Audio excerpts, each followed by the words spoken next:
Le salon Famille et Nature avait lieu les 21 et 22 mai dernier au parc Éanard. Organisée par la communauté de communes Caux-Vallée de Seine, cette manifestation réunissait plus de 50 exposants vous proposant leurs solutions pour vivre au quotidien en harmonie avec la nature. Le salon était composé de 7 espaces thématiques: l'éco-habitat, la mobilité, le jardinage, la consommation durable, le tourisme responsable, belle, zen et bio et l'espace institutionnel. Vous trouviez dans ces espaces de nombreuses informations, des témoignages et des ateliers pratiques. Tour d'horizon de quelques exposants. Bertrand, notre fils qui est apiculteur et arboriculteur fruitier, installé à Beauceville dans le département 27, a créé une gamme de pain d'épices qui s'associe avec du sucré et du salé, du sucré salé, même quelquefois de l'aigre doux, c'est-à-dire un mélange avec de l'acidité. Et donc nous sommes aujourd'hui présents parce que nous avons été invités au salon Famille et Nature pour faire connaître nos produits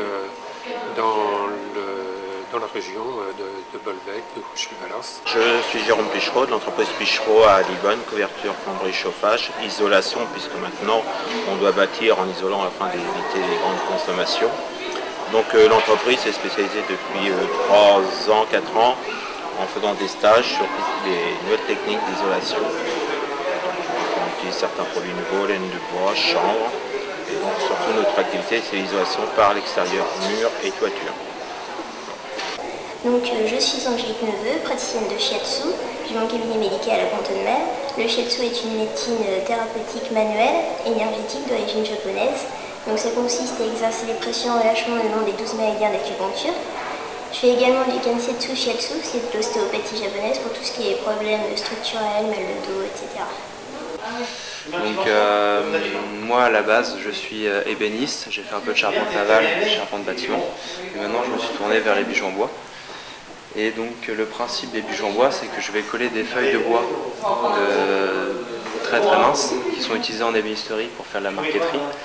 Donc je les colle entre elles, des essences de différentes couleurs, et en fait après je vais sculpter dans ces plaques-là pour donner le relief souhaité et les formes que je souhaite au bijou.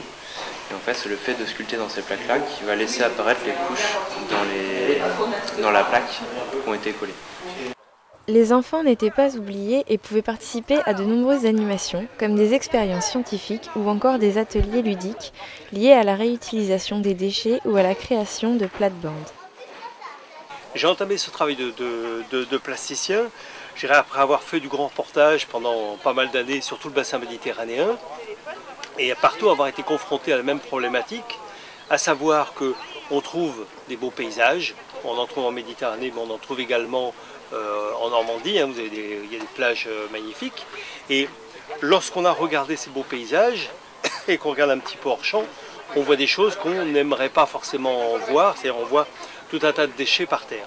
Et comme je n'arrivais pas à rendre compte de la problématique des déchets, c'est-à-dire à mettre sur la même image à la fois le paysage, son charme, sa beauté, etc., et les déchets qui le polluent, j'ai fait un travail de plasticien en identifiant d'abord le déchet, c'est-à-dire quel est le déchet type de l'activité humaine. Donc c'est pour ça que j'ai fait ce travail qui s'appelle Semelle de mer, donc exclusivement avec des chaussures récupérées un petit peu partout sur le littoral. Et ensuite est venue l'idée de faire des ateliers, parce que je me suis rendu compte que les gamins ils comprennent assez vite de quoi il s'agit, ça les fait réagir et puis ils participent. Et donc cet atelier consiste donc à prendre des déchets, à faire une œuvre d'art. Cette œuvre d'art je la photographie, je l'imprime. Donc c'est l'œuvre d'art des enfants, et ensuite ils sont invités à déconstruire leur œuvre, et dans le même geste on peut dire, ils utilisent le déchet comme une ressource, puisqu'ils en font quelque chose, et ils font du tri sélectif, de façon à ce que cette ressource soit valorisée au mieux, quoi. Ils pouvaient aussi profiter de promenades en poney ou en calèche avec les plus grands. Le week-end était ponctué de spectacles en plein air.